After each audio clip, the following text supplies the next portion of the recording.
All right, so the reason for this webinar is because, IGeneX offers so many different tests for their different tick-borne diseases that it gets confusing. And I must admit, I was confused a bit in the beginning too. So the goal of tonight's presentation is to give you some guidelines on what the tests are and what to do with them, what to order and when. So we'll get started with some very basics. All right, let's see, next slide. How do I do that? There we go. So everybody knows the basic history of Lyme disease, or at least I think you do. After Lyme was recognized as a problem by the CDC, they sent down a bunch of researchers to Connecticut.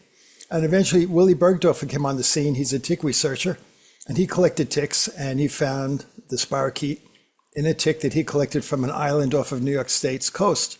That's Shelter Island. And that tick strain became the prototype, or the example that had been used then and still used to this day by government researchers and big commercial labs. They call that lab strain B31. So the problem here, as you can imagine, is that a spirochete taken not from a human but from a tick from an island off the coast of New York State absolutely cannot represent everything that causes Lyme disease across the country.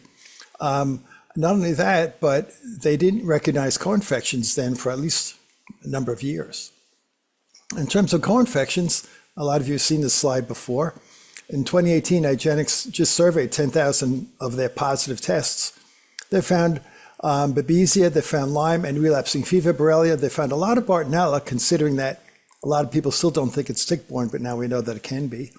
A lot of anaplasma, rickettsias, or lichias. 40% had 2 pathogens that they found on their testing. 15% had 3 at the same time. Almost 5% had 4, and some even had 5. So with this background, again, to think that the commercial Lyme disease test based on one strain of a spirochete from a tick, not a human, from an isolated island off the coast, doesn't represent all this. So we'll go through the basics of the testing, what each test does, how it works, what it tells you. We can divide the testing into 2 types, indirect testing and the direct tests. The indirect tests don't measure the germ, they measure the host response to the infection. And you can use the B cells, the humoral immunity, to measure this with antibody levels. Those are the serologies. Cellular immunity is T cell based, and that measures activation of T cells after exposure. So a positive result generally indicates prior exposure and not necessarily an active infection. But, B cell and T cell responses can vary with treatment. So, let me just say that part of this presentation is hard data from IGeneX and their literature, but some of it's also my impression and observations over the years. So because B cell and T cell responses do vary with treatment, it can make sense sometimes to do serologies and T cell tests, not once, but over time during treatment. I know they don't measure germs themselves, spirochete loads and bartonella loads and so forth, but the antibody levels do change. With treatment, if the treatment is working, cutting down pathogen load, antibody levels actually rise. Seronegative becomes seropositive, at least a third of the time, maybe more. People with low-level serologies become higher. Bands on the blots increase in number. And as treatment continues, the levels of antibodies will level off and then finally diminish as the patient's recovering. Also, what I've seen over the years, and a lot of my colleagues too, is that by the end of treatment, hopefully the serology gets to negative at the end of treatment or shortly after. But a persistently positive serology, I think, is a cause for concern, because in my experience, it usually means you got some bugs persisting and a relapse is possible. This is another slide I've shown before, but it's important because it shows that after a tick bite, after an infection, the first response is T cells, and that can happen actually within the first week. But it peaks quickly and diminishes in most patients. A T cell reactivity can persist for a period of time. In late stage infection, when the immune system starts to have trouble, T cell response actually can start to increase.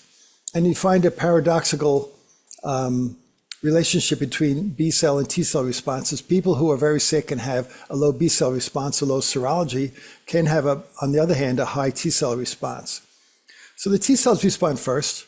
IgM starts to respond pretty quickly too, usually peaks and will taper off in most cases. However, a lot of you know, in chronic tick-borne disease, you can have a persistently positive IgM, and that can be a sign of active infection. IgG comes next.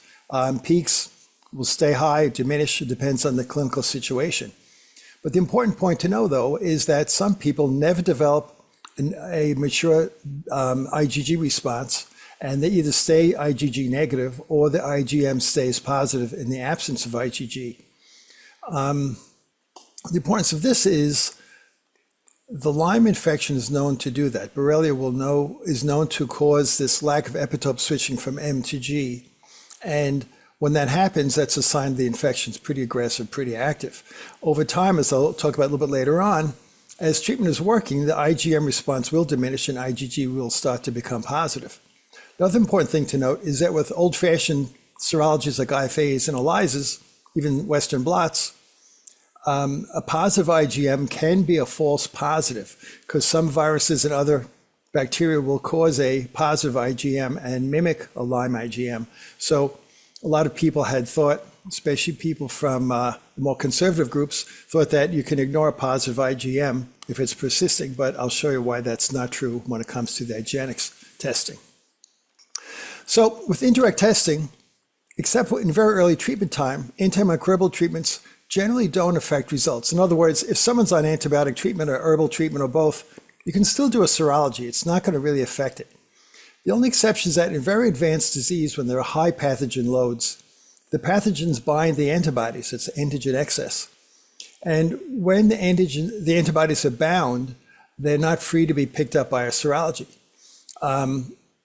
Over time, however, as I mentioned, with treatment, if it's effective, the microbial load, the bacterial load decreases, and you can start to free up some antibody. In fact, in my own experience, if I've followed my seronegative patients, as I treat them, as they start to recover, as you start to see symptoms diminishing, 36% of them will have the seroconversion to positive.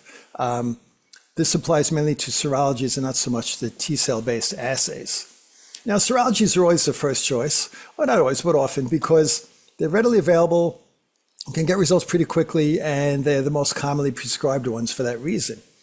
The number of potential shortcomings of these serologies, but IGeneX has been able to overcome them for a number of different reasons. First of all, and the big thing that they're doing is they're using recombinant technology, and I'll show you that later on. They do a great deal of research. They're constantly researching. If anyone ever tried to call Dr. Shah, you can never get her because she's always in the lab nerding away, and I can say that because she's not listening. The other thing is that they recognize that Lyme disease is more than Borrelia burgdorferi B31. They know that it's a lot of different spirochetes, both Lyme spirochetes, Borrelia spirochetes from Lyme, and Borrelia from tick-borne relapsing fever, babesia, bartonella, the anaplasmas, ehrlichias, and so forth. The other thing is that they don't rely on a tick strain. They actually use patient samples and results from their clients, their offices, to get the serologies, to get the cultures, to get the PCRs and all that. And they really rely on actual human beings. And that really makes a difference, I've seen. Okay, we'll start with the different serologies. The standard old tech serologies, what? The IFA, it's an immunofluorescent assay.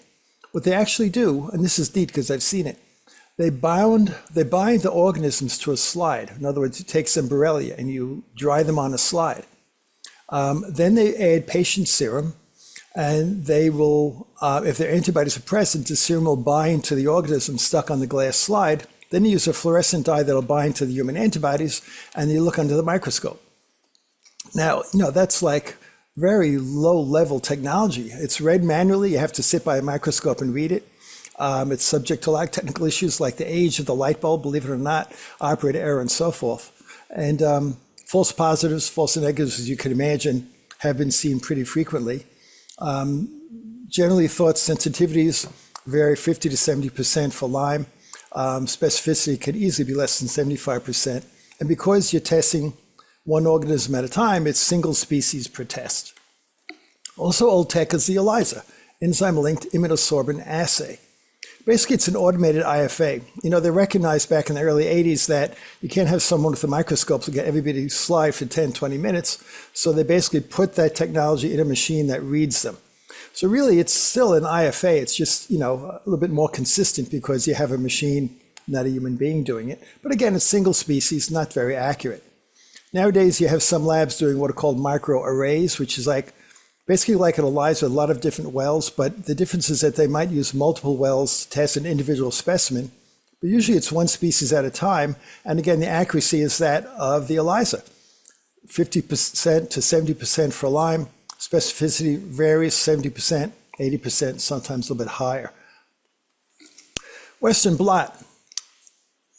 What they do here is they take cultured lab strains, after they're grown, they lyse them. They break them into a lot of little pieces. They put them on this filter paper strip, and they subject them to electrical field. That's electrophoresis, and they spread out on this strip based on their molecular weight. And the result is, wherever they end up at the end of electrophoresis, you get a dark spot. That's what they call the bands on the Western blot. Now, the intensity of the band is dependent on the antibody level in the person, but also on the health of the donor culture. It's been found that weaker cultures make weaker bands, stronger cultures make stronger bands, so it's very inconsistent. How the antibodies are identified is where they end up after electrophoresis. If they move far or less far, they spread out on the paper. And this is kind of inaccurate because, number one, this whole process is not very exact. And second thing is that when you lyse a whole organism, you release a lot of antigens, some of which are specific to that organism and a lot which are not. And that makes accuracy not so good. Basically, it's a little bit better than ELISA, 50 to 70%. Specificity can vary based on the lab and the technique they use, but also 70 to 80%. And once again, it's one species at a time. So what IGeneX has done is they've advanced testing by leaps and bounds. And we'll go through the newer tests. Start with the Lyme screen assay, the LSA. This is a first-tier screening test to be used in conjunction with the immunoblot for Lyme. Unlike the old-fashioned technologies, it does use recombinant antigens that are known to be present in most of the pathogenic Lyme borrelia. It's multi-species for Lyme, Borrelia burgdorferi sensolato. It totally replaces the IFA. The result is yes or no. It's very simple. And validation studies show that it's far more sensitive and more specific than the IFA. So the Lyme screen is tier 1 in the 2-tier test, replaces the IFA. Another one they've come up with is the next step up. It's the broad coverage assay, the BCA. Totally replaces the ELISA. Basically, it's recombinant technology like what they use in the immunoblots. This one can be a standalone diagnostic test. The LSA is tier 1, and that's really all it is. But the broad coverage is a standalone diagnostic test. Again, it's a simple yes or no result. It doesn't identify species. It does not separate out IgM or IgG. Sensitivity specificity is very high, much, much, much better than the ELISA. Multiple species included for Lyme and relapsing fever Borrelia. Now comes the immunoblot. That's the most inclusive and the most accurate serological test you can get anywhere.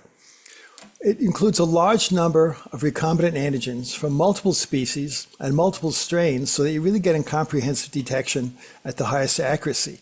Here, unlike the simpler tests, it will separately report IgM and IgG. It will identify the species in most cases. Sometimes you get a result that says Borrelia species or babesia species. It doesn't say which one. When the results are unspeciated, it is still a true positive. What Dr. Shah told me is that when they can't identify the species, the most common reason in her experience is that multiple species are present. Someone might be infected with 2 species of bartonella, for example, and you get an unspeciated result on the immunoblot.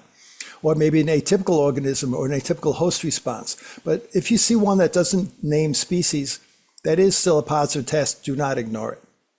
Now, it's so highly sensitive, unlike other serology, it's useful even early in Lyme disease. They did a study where they got blinded samples from the CDC and the so-called early Lyme samples, which generally means people who have an asymptomatic EM or just starting to get symptoms. They found that the immunoblots picked up 93% of those blinded specimens. So it's the only serologic test anywhere where you can actually use it for early Lyme. How many times have patients come to the office with a strange, atypical, unknown kind of rash, and could it be Lyme? I don't know what it is. Or they have tick exposure, but then they get what's called a summer flu. What do? Do you take a test and wait 4 weeks and get a convalescent titer and compare the acute and convalescent? Do you give them antibiotics and see what happens? Do you wait and see if they get sick? Here you can get a immunoblot and 93% sensitivity for these early cases. So that's really very, very game changing. Validation results have been a number of these for the different species and different organisms that they test for. Sensitivity is at least 90%, in some cases as high as 100% of the unknown specimens, and the specificity ranges from 97 to 99%. Another important thing here is that even the IgM on the immunoblot has found to be 97% specific. So here's a case where if you have a patient with a late positive IgM on an immunoblot, even if they're IgG negative, but it's a positive IgM, you have a 97 to 99% chance of seeing a true positive. So here's the case where you do not ignore a positive IgM in late disease. And you can get immunoblots for Lyme, Borrelia, Tick-borne relapsing fever, Borrelia, babesia, and bartonella.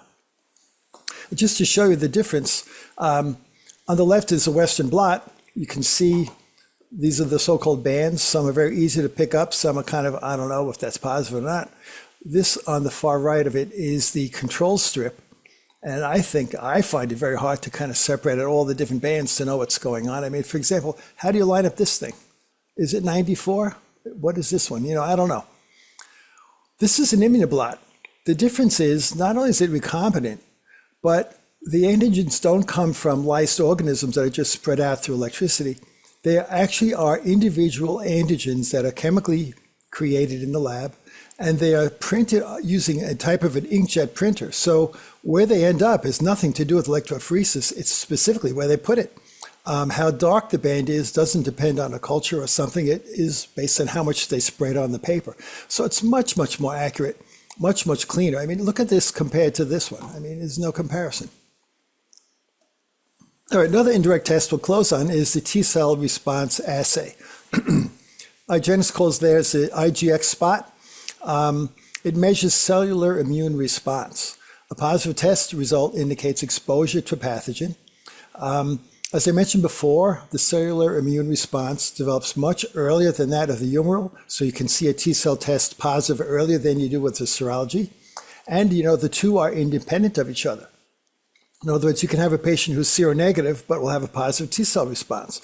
You can have someone who's immunocompromised with low immunoglobulin levels, but the T-cell response is not affected in that case, and they'll show a positive most of the time. So again, this type of T-cell test, the IGeneX spot, is recommended for detection of very early infection, for chronic disease, especially in those who are immunocompromised and in those who are seronegative. Now, the other thing I find neat personally is that here you have the two arms of the immune system, the cellular and the humoral, the T cell and the B cell. If you have a Lyme patient, especially a chronically sick one, you're worried about their immune response. So I'll recommend the immunoblot for the B cell response and then the IGeneX spot for the T cell response. So you get a better picture of their immune responsiveness. If they're seronegative but T cell positive, you have to worry about they have an immune deficiency of the B cells and vice versa. And this test is available from IGeneX for Lyme, Borrelia, and for bartonella. I'm going to flip over to the direct testing methods. This is designed to detect the organism itself or its components. Here, a positive result generally indicates an active infection. The only exception to that would be a tissue PCR.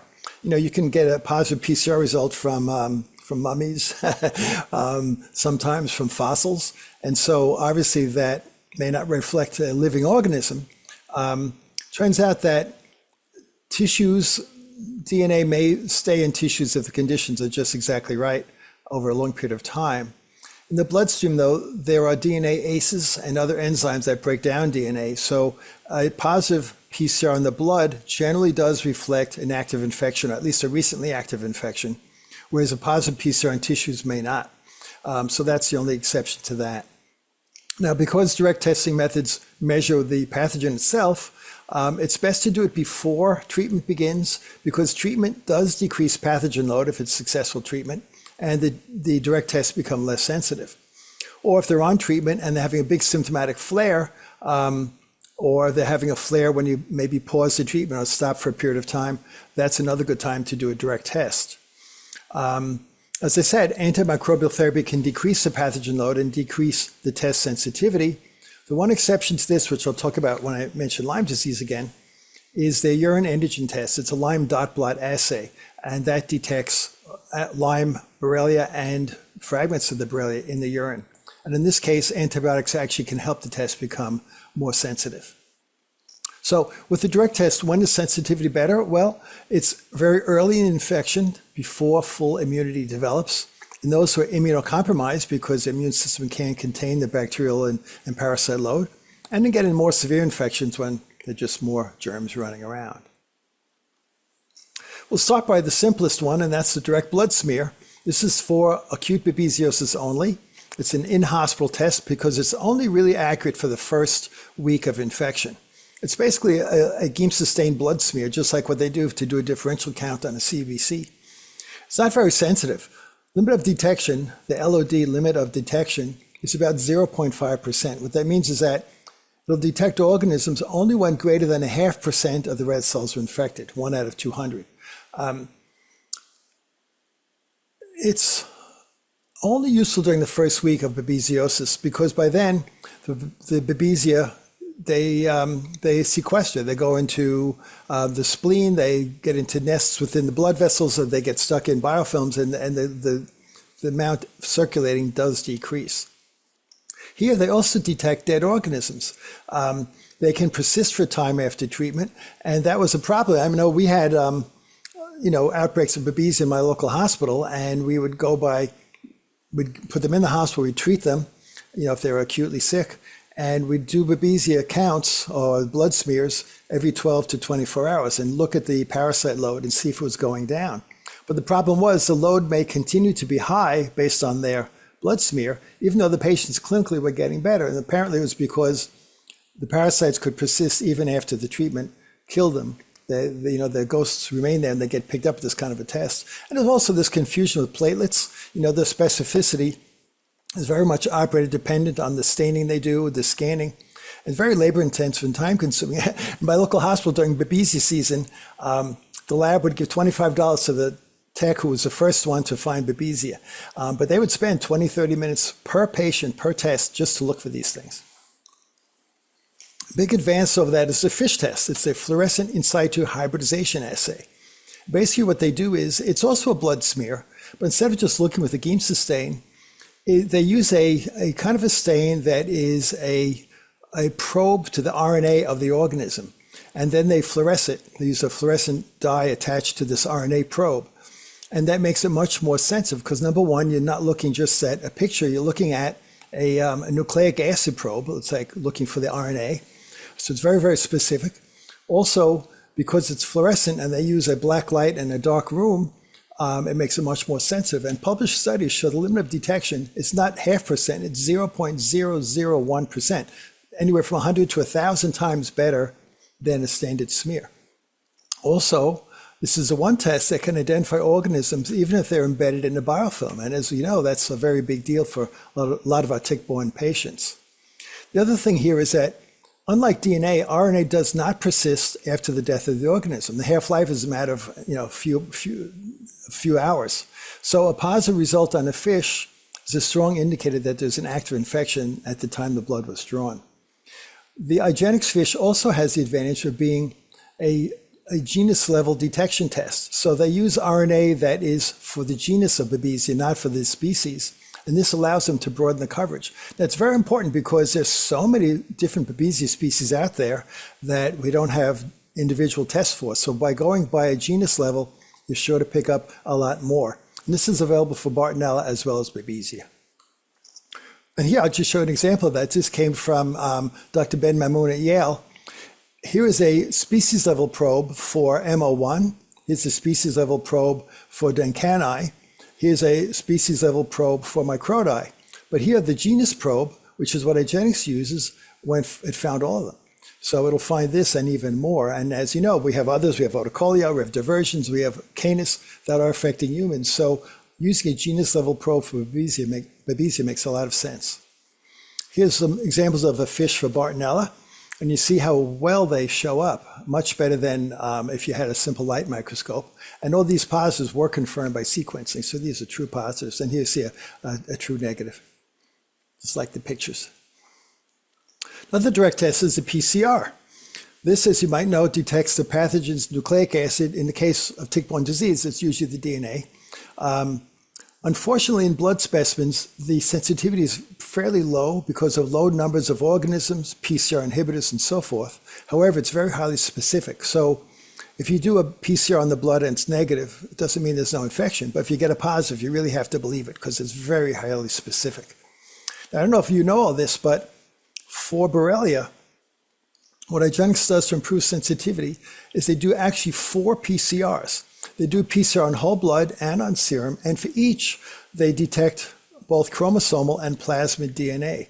So you're actually getting 4 PCRs when you order a blood PCR from IGeneX. I'm not aware of that happening in any other lab. Their PCR also is genus level to broaden species coverage. The result is positive or negative. It's very simple. And because it is nucleic acid, you can test not just blood, but also spinal fluid, urine. But it is reasonable to test tissues, biopsies, because as I mentioned, they don't have inhibitors in tissues. And so the yield is higher there than blood. And it's pretty much all the major tick-borne diseases can be tested by the IGeneX PCR. Lyme and tick-borne relapsing fever, borrelia, babesia, bartonella, anaplasma, rickettsia, and all the different rickettsias. Culturing is now pretty much well known that IGeneX is a pioneer with this. As I said, culturing is always the gold standard, assuming it's done correctly, which is not always a true thing. But here, if it's done correctly, it really is a gold standard. And here what it is a 2-week culture, and standard culture, the blood is somehow processed and it's put in the broth and incubated for 2 weeks. It's typical culture. And then what they do is, at the end of the 2 weeks, they use a very highly advanced PCR that they developed to identify the organism. Other labs had done culturing where they would look under the microscope with a fluorescent stain and say, oh, well, that's a spirochete or not. And that's okay. But this way, with the PCR that's been shown to be 100% specific in validation studies when sequencing was done, then they know that the result is really a true result. Here again, it's genus level for the same reason, to get complete species coverage, including some really crazy atypicals.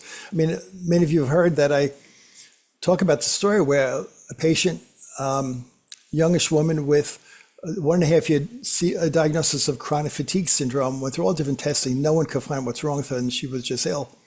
And she had a babesia culture done, the CE PCR for babesia, and they found a thing called colpoderla, which is a free-living parasite that can infect people and animals, but there's only 2 cases in the worldwide literature of this happening in humans, and they found it in her.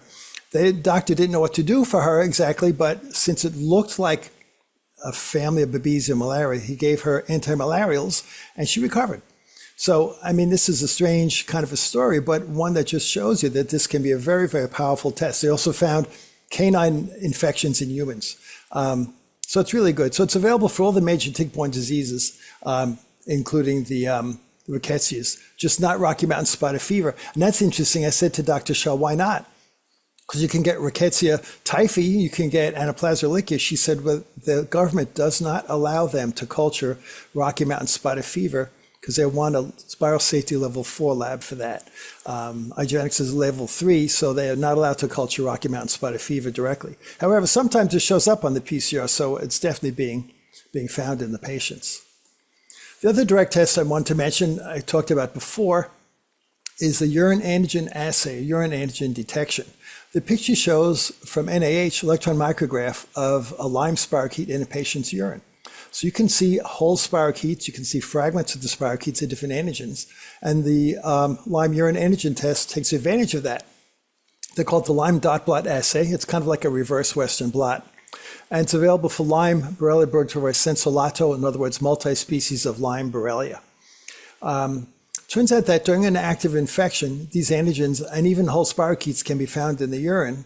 But the problem is it doesn't happen every single day. Some days it's there, some days it's not.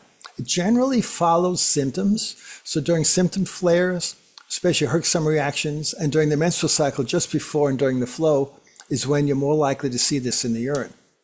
Because it's hit and miss, the kind of protocol that this is what I and other colleagues have come up with is What you do if someone's not been on treatment yet, you give them antibiotics on days 1 through 5 and collect 3 urine specimens on days 2, 4, and 6. And you believe the positives, don't believe the negatives. If someone's already on treatment and they're not doing well, if they're having a symptom flare, the usual 4-week cycle, or you change to a stronger medication, they have a Herxheimer, that's another time you can do the 3 samples. In terms of specificity, it's very specific except for 2 things. One is leptospirosis. It will pick that up for some reason. The other thing is if there's a urinary tract infection, white cells in the urine can interfere with the assay. So what I would routinely do is do a routine urine culture when the Lyme specimen is collected, also a UA to look for white cells. They also say that if you've treated the patient for UTI, wait at least a week and probably 2 weeks before you do this, because you want to be sure that the urine is not full of white cells, and that otherwise makes it a pretty good test. Now, these 2 things have made news in the last couple of weeks. The AccuDart, which is an at-home Lyme disease detection test, and the iDart, I love the names, that's the FDA-cleared Lyme IgG immunoblot, and it's an FDA kit. We'll go through them. So the AccuDart is an at-home blood test kit, and basically it's the IGeneX broad coverage assay, the one I talked about before, using multi-species recombinant technology. So it's really a pretty good test. But it does, as I said, with the BCA, gives you a simple yes-no answer. It does not speciate, it just says yes, no, positive or negative for the borrelia. It does not separately report IgM and IgG. So it's basically like an ELISA, but it's something you can do at home. So why? Well, first of all, you can get it online. There's a website they told me to give you, accudarthealth.com. You order it directly. It's a finger stick. You get a kit with a little finger stick device. You put the blood on the sample and you send it to IGeneX where it gets processed. They say, okay, why do this? Well, first of all, some offices have a long waiting list, so the patient can get the testing done before the visit. Sometimes between visits, they can't get to you or get to the lab. They can just do it at their home. Someone has a recurrence or other symptoms that are concern. You say, just get the test done and I'll see you in a couple of weeks. We can go over things. So it's a very interesting and convenient way to get some high quality testing done. Now, if someone is positive, you can expand upon this and confirm it with the immunoblot, and that way you can see what species, what the IgM, IgG levels and all that is. So this is a great way to get started. And also what I was told is that practitioners can apply for bulk pricing discounts, interestingly. So that means apparently the practitioners can order these kits in their office and dispense them to the patients. Now, the iDart, FDA-cleared immunoblot. Well, what is that? Well, IGeneX's immunoblot has been around since 2017, and they went to the trouble of having it go through FDA clearance, and it got cleared. Now, because it's an FDA kit, and because it's very specific, I have to give you the specific wording. It's a laboratory-developed 2-tier immunoblot from IGeneX, has been converted into this iDart kit. The iDart kit that's available now is an IgG immunoblot, and it's a standalone test. But it's a 2-tier test because in the kit includes the LSA as well as the immunoblot. So the LSA is the tier 1 and the immunoblot is tier 2. Also, this is the only FDA-cleared Lyme test kit that includes bands 31 and 34, which is huge. It's been since the Tick-borne conference in 1990 that they did not allow these bans by CDC and NIH and so forth. Now the FDA has approved it. So that's really historic. Also, another huge thing, it's interpreted using the IGeneX criteria, not the CDC and Tick-borne criteria. In other words, a positive, if the LSA is positive, if this tier 1 is positive, all you need is 1 or more bands from these groups, the P23, the 31, the 34, 39, 41, 93. Okay, I'll tell you what groups mean in a second.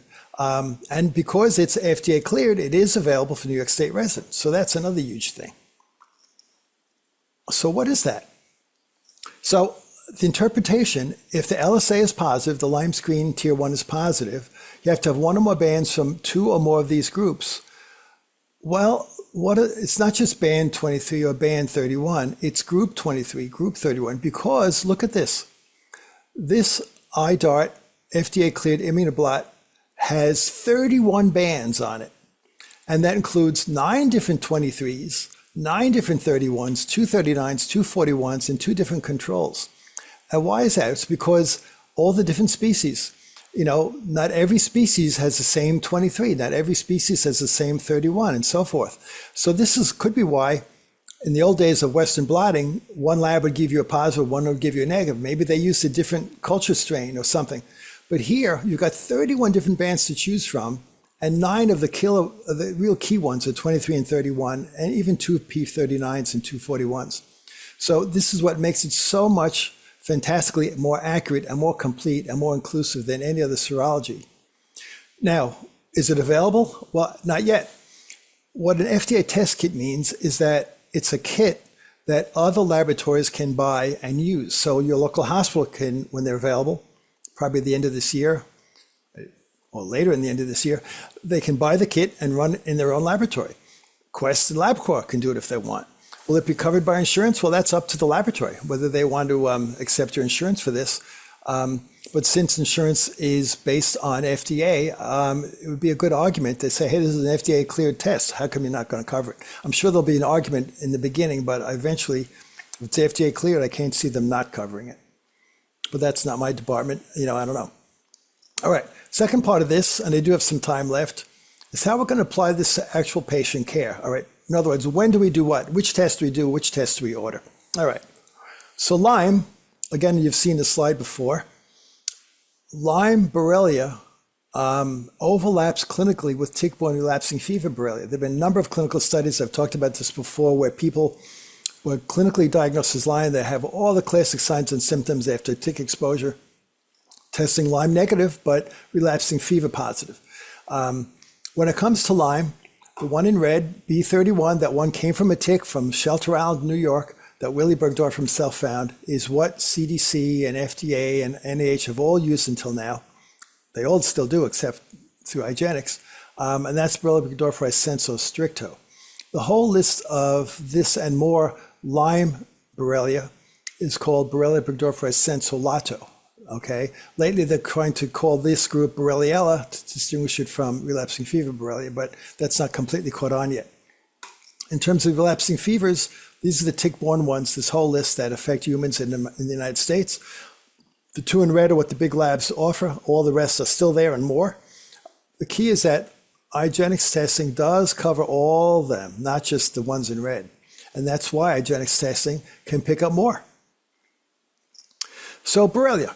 Early disease, somewhat atypical EM, the summer flu, and so forth. As I mentioned, immunoblot, both for Lyme and tick-borne relapsing fever, has a 90 to 93% sensitivity at the time of EM rash.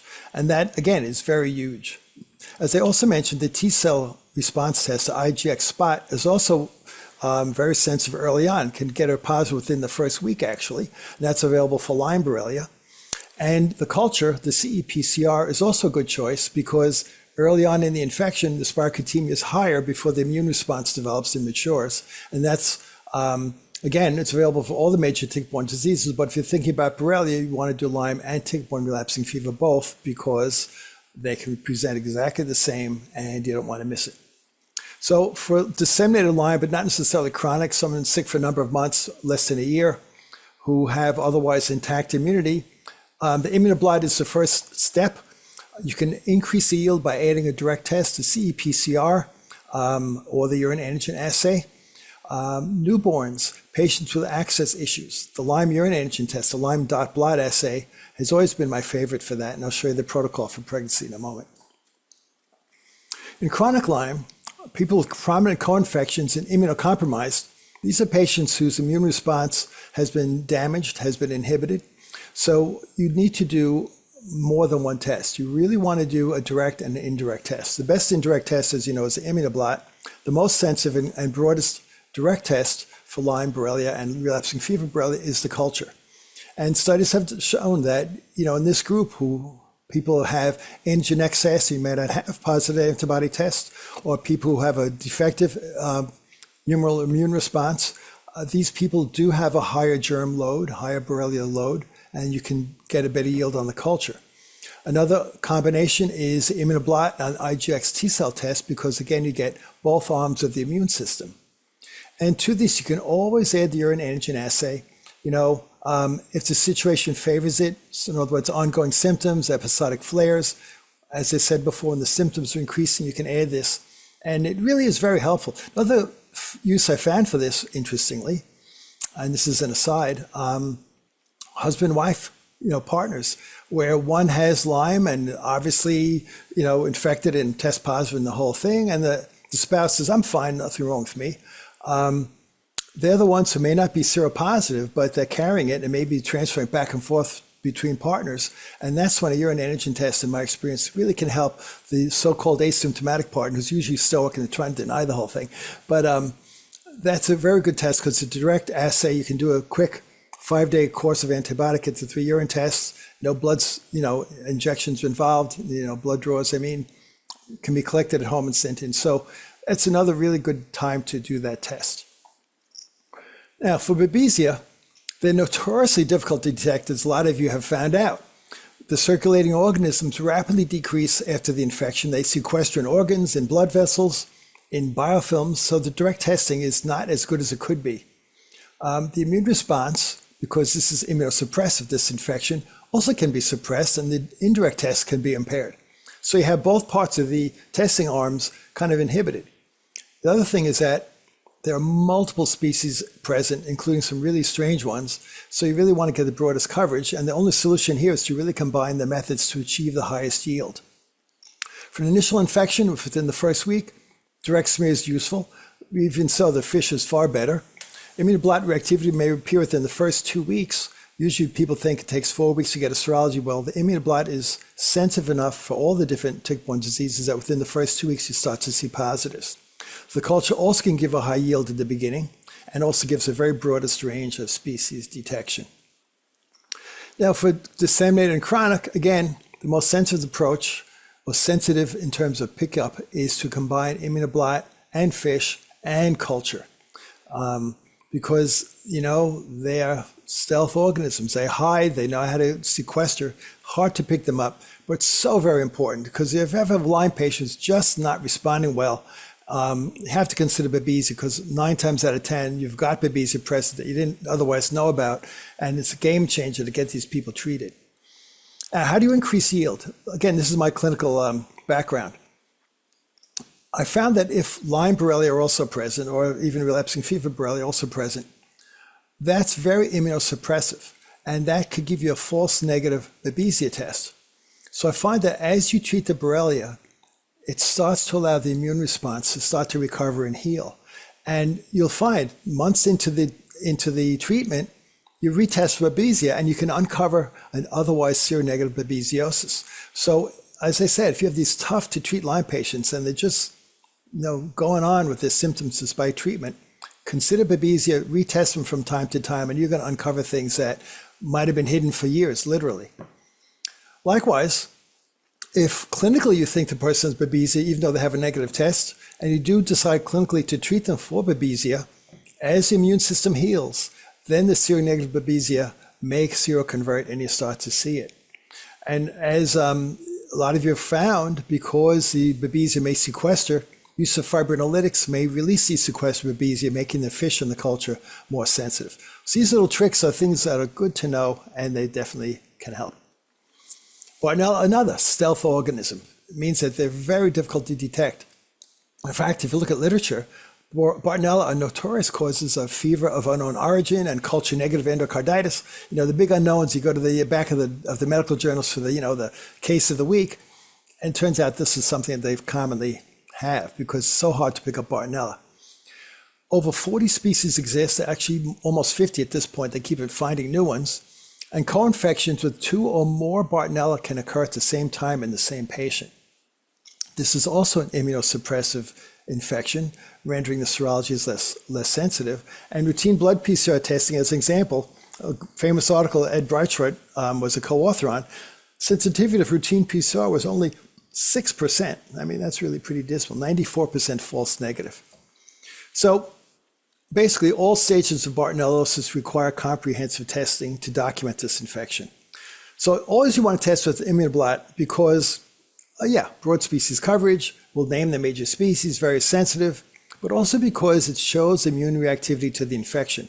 If bartonella really is present and they're not showing immune response to it, you have to think of either an overwhelming infection or some real serious inhibition to the immune response. Here in this case, adding the T-cell test, the IGeneX spot, really can add more information on this phenomenon of immune suppression, and you see where the patient really sits. As with babesia, adding a direct test will also increase the yield, especially in advanced disease and the chronic infections. Here we have the fish in the culture, very highly sensitive, genus level, so you're going to get a very broad coverage of this, and as I showed you before, can get to atypical species as well. Rickettsia, years ago we say, Rocky Mountain spotted fever, don't worry about it. The patient will be obviously very sick and you'll see it. But number one, the labs are seeing more and more infections from the rickettsia family. And also, anytime you do surveys of ticks, you see published articles in tick surveys, be it here or Europe or anywhere, the number one pathogen in ticks are are organisms in the rickettsia family. And that's interesting because in the world of Lyme, we don't think of this as a first-line infection unless someone appears acutely. But, because it can be rapidly fatal acutely, it's often picked up that way. But chronic infections do occur. They have been documented. Now, for example, people know that nonspecific things like low white counts, low platelets, and elevated liver enzymes are cue for acute rickettsioses. But, that can be true for chronic Lyme as well. I mean, I've had chronic Lyme patients who had, for apparently no other reason, persistently low white counts. I think, well, does Lyme really do that? Not really. I mean, how many Lyme patients you see who have a white count of 2,000 or 1,600? Well, of course, you get a hematology evaluation. But by and large, a lot of these patients in my practice turned out to have otherwise hidden rickettsial infections. And once that was treated, that whole low white cell thing cleared up and their clinical persistence of symptoms also started to clear. So do start thinking of testing for rickettsias. For Ehrlichia anaplasma and the basic rickettsias, you can get an IFA. They don't have an immunoblot for that yet. And you can definitely get the culture, which is far better, far better than the standard PCR. But as I mentioned before, the government doesn't allow the lab to do Rocky Mountain spotted fever culturing, so you have to do a standard PCR and also the IFA. And again, the best advice, because this can really be a hidden and unexpected infection, is to use every available method, because this could be one of the clues to why your patients are chronic and not responding. Pregnancy is a problem because there's actually two infections, the mother and the baby. Now, all the major tick-borne diseases can cross the placenta and infect the child. In some cases, however, the placenta may block this transfer. I've had patients where the mother was clearly ill and they went through pregnancy and the baby was fine, and through literally years of follow-up never was sick, but the placenta was tested, placenta was positive. So the placenta has the ability to block transfer pathogens. I've seen it. So for the mother, obviously you want to maximize testing. You're going to get the immunoblots, the culture, and if applicable, a fish. Now the baby, you want to avoid difficult and traumatizing blood draws, and you do this by doing the urine test. You can do the PCR of the urine at birth, and at any time there are suspicious symptoms or signs. And with the PCR, you can test for all the major infections. The urine test for Lyme, the Lyme dot blot assay, was something I always would recommend for the baby at birth. And if negative, you do it monthly for 6 to 12 months until the baby just is fine or you get a positive. So it's a really easy test to do for a baby. And, drawing blood on the baby is not only hard and nasty, but you don't get that much blood. So urine antigen test really is a great way of doing that. Now for the placenta, very few people do this, but you really should get the pathologist involved and get the thing evaluated. You want to have microscopic analysis with staining, PCR, cultures, find out what's going on. You can actually find pathologic changes grossly in the placenta that can predict autism, for example. So it's very important to have the placenta examined very thoroughly by the pathologist and have the testing done as well. Now, can testing indicate whether treatment is working? Well, there is no test for cure, as you all know, but there are ways to judge effectiveness. As I mentioned, during treatment, serological responses will initially increase if the medications are working and lowering the pathogen load. Then they'll level off and finally start to go down. There has been only an IgM response appearing of an IgG, appearance of an IgG, is a sign of improving health and recovery. So that's a good sign, means the treatment is working. And after treatment ends, expect the antibody levels to diminish and eventually disappear over the next several months. But a persistently positive serology, in my experience, usually indicates persistence of the pathogens. So what I did was I made up this little table, testing guide, to kind of put it all together. So for the indirect tests, the ELISA, IFA, Western blot, they're serologies. They rely on lice organisms or one antigen from a lice organism. Only one species. You really not recommend if you have other choices. Reasons because the accuracy is not as good as it could be. The Lyme screen assay, the LSA that IGeneX has developed, is a serology using recombinant technology. It's multi-species, tier 1 test, replacing IFA for the 2-tier testing. As I said, when you use it, it's not a standalone test. It's tier 1 for the immunoblot, and it's very highly accurate. As I showed you, sensitivity is almost double that of the standard ELISA. The broad coverage assay is a recombinant technology serology. It's a standalone yes or no test, multi-species, doesn't separate IgM and IgG, but does replace the ELISA. It's a one-time test. Good for all stages, highly accurate.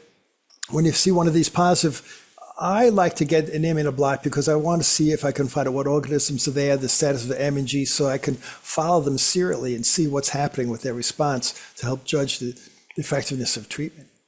Immunoblot, that's the number 1 test. It's a recombinant serology. It does name species when it can, does report IgM and IgG separately, multi-species, good for all stages, including early, maximal sensitivity and specificity. The T-cell response assay, the IGeneX spot, it's a mitogen stimulation assay, limited time window, very good early on and very, very late, and also if people are immunocompromised from a B-cell perspective. So again, it's good for early and B-cell dysfunction. And accuracy, that kind of depends on timing. Early on, it's very good, very late, very good. In between, not so much. So it all depends on the timing. And finally, the direct tests, PCR is DNA detection, could be fluid and tissues. Use it in the tissues, placentas and so forth, synovial biopsies. Don't really do it in the blood unless you have no other choice. But if you are going to do it in the blood, definitely use the IGeneX PCR because as I showed you, they do 4 tests in one. Accuracy is insensitive because of the inhibitors in blood, but very, very specific. So you believe a positive, not necessarily a negative. The culture, what they call the CE-PCR, is a standard 2-week culture where they identify the pathogen at the end of the 2 weeks by a special PCR. You can do blood and you can do tissues, not urine though. All stages of infection, it's best if they're not on treatment, or at least if they're having a symptom flare, then you could. It's maximal accuracy, able to detect some really strange organisms, as I told you. So it's really a good test. If you need it, do it. The FISH, it's a blood slide using an RNA fluorescent stain. It's the best test if biofilms are present. It's good for all stages, not as accurate if someone's on treatment because it does suppress the pathogen load, and the accuracy is good. Again, it's one of those tests where you don't necessarily believe a negative, but a positive. You don't get false positive on this. You believe a positive. And finally, the urine antigen assay, the Lyme dot blood assay. It's a direct antigen detection in the urine. It's only Lyme, but it's Borrelia burgdorferi sensiolato or borrelia, the whole spectrum of Lyme borrelia. When do you do it? When you want to avoid blood draws. So when you want to do a quick test, as I described, of a spouse or babies and so forth. And it's really accurate during symptom flares. You'd be surprised at the results you can get. And I think I'm done. Let's see. Yes. So now we have time for Q&A. We have about 5 minutes left, and I'm going to bring back Joe Sullivan so he can be our moderator. Joe, are you there? Yes, sir. All right. Thank you, Dr. Burrascano. That was fantastic. And just thank a you. quick reminder that this presentation will be available on the IGeneX website this Thursday, in the video as well as the slides. So we encourage you to come back and watch this again. If you have any questions, you can enter them in the Q&A box. You should see it either at the bottom or top of your screen. We're not going to be able to get to all of them, unfortunately, with just a few minutes left. We have quite a few questions, but we'll certainly follow up. Myself, Iris, Dr. Shaw, and Dr. V will get answers to all of your questions. So feel free to ask anything you'd like. There's a couple questions here on sensitivity and specificity. Dr. Burrascano, is there a sort of good definition of the difference between sensitivity and specificity? Well, sensitivity has to do with false negatives. And I'll go say that the most dangerous test for Lyme disease is a false negative. The people get denied that they're really sick and that whole cascade happens. So sensitivity is, will you pick up all the cases? Do you have any false negatives? So that's what sensitivity is. You want to pick up 100%. These tests pick up 97, 98, 99%. So that's really pretty good. Specificity means when you get a test that's positive, do you believe it? Right? Do you believe it? So if you have one that's very specific, if it shows positive, then you believe it. If you have a test that's not very specific, I don't know if I believe it. I'll give an example. An IgM positive IFA, as much as 40% of them can be from a false or from a concurrent infection with the DNA virus.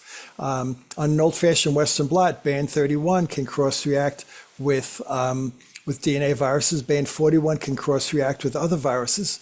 Band 41 can cross-react with oral spirochetes. So that's what specificity is. If you get a positive test, do you believe it or not? And again, the IGeneX testing that we talked about tonight have specificity levels of 90% to 100% based on which test or which germ. But basically, when you get a positive, you believe it, and that's the difference. Great.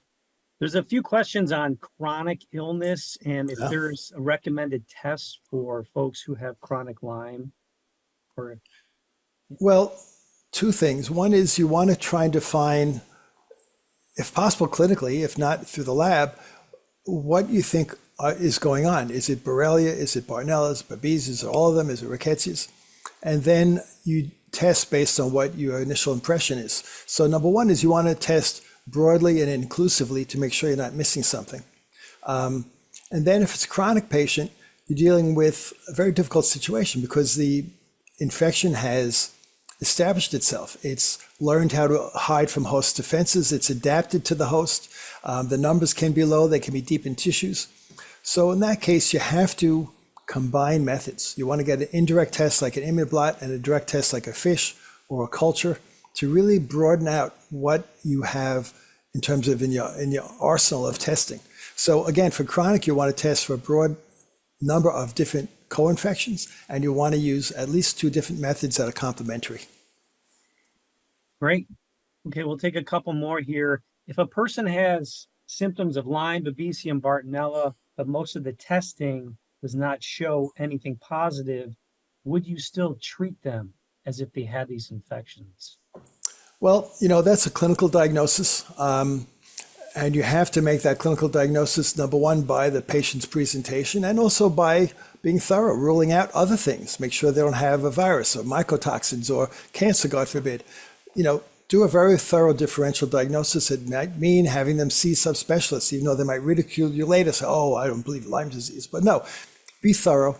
And if you have a clinical suspicion of it's one of the tick-borne diseases, it's up to you, but a lot of times we do have to treat. But as I said, with treatment, and a hidden infection can sometimes surface with testing done serially. So don't be surprised if you're going to say, well, the test was negative, but I'm going to retest you after 6 weeks. And if that's still negative, another 6 weeks will go by, I'm going to test you again. And be diligent, because if it's a tick-borne disease, eventually you will find it on testing. You really will. Great. And there's a few questions on the different strains that IGeneX tests look for. One question in particular is about European strains. Do any of the IGeneX tests detect the European strains? And definitely the immunoblot does that. Well, as I mentioned, the newer tests from IGeneX, which have replaced the old-fashioned ones, they're all multi-species. That includes the LSA, the Lyme screen for the two-tier test. That includes the broad coverage test as multi-species. The immunoblots are all multi-species. The PCRs and cultures are multi-species, as is the fish. So the answer is yes, they do. They do cover it all. Great. And last question, how would you interpret a positive babesia IgG, but a negative babesia fish? Can there still be an active infection? Well, that's a clinical decision, because the IgG being positive means a patient had been exposed to it and had been infected with it. So an infection has been, or maybe still is going on. Just because a fish is negative, it doesn't mean it's not there, because as I mentioned, the babesia can hide, and a fish test as I showed you, is a blood smear. So they take a drop of blood and they process it and they look at it under the microscope. And, maybe it wasn't in that drop of blood. So it's like you go fishing. There's fish in the water. If you don't catch a fish, it doesn't mean the fish are all dead. It just means you didn't catch it that time. And so you have to go fishing with the fish test. So again, if it's a positive serology and a negative direct test, you have to go by clinical feel. If you're not exactly sure, wait a bit and repeat the test and you might get a better result.